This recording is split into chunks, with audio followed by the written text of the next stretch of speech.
What does it take to become a good artist, a professional artist, or an artist that at least is advancing in their career?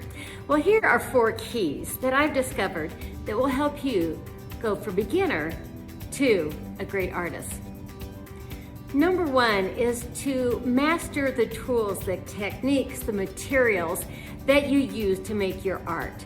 It's like understanding how to use a screwdriver or hammer if you're a carpenter. You've got to learn how to use these tools before you can begin making great art. Number 2 is the development of your creative voice. And that starts first with learning how to see. So Lee Krasner, who's one of the founding women of the abstract expressionist movement, became an art critic before she was a great artist.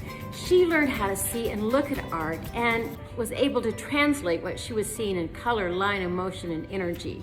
That helped her later develop her unique visual voice.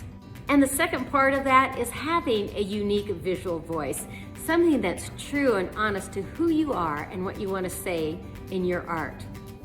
The third part is having a creative practice.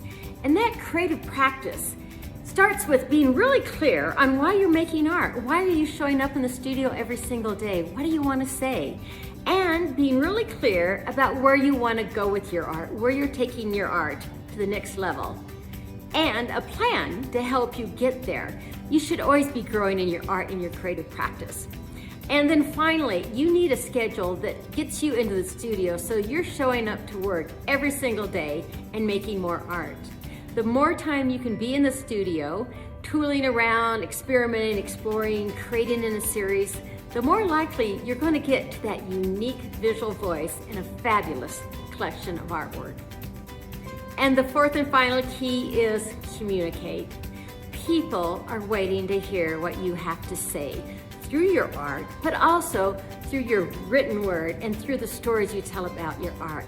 So be able to talk about your art and tell the story behind it. Why did you create it? How did you create it? What do you want the viewer to get from it? Tell your story. And the final part of that is have a strategic plan. Make a 12-month plan that shows how you're going to show up and tell your story, market your art, connect with people. They are waiting for you to reach out and connect with them. And there you have it, the 4 keys to becoming a professional, successful artist.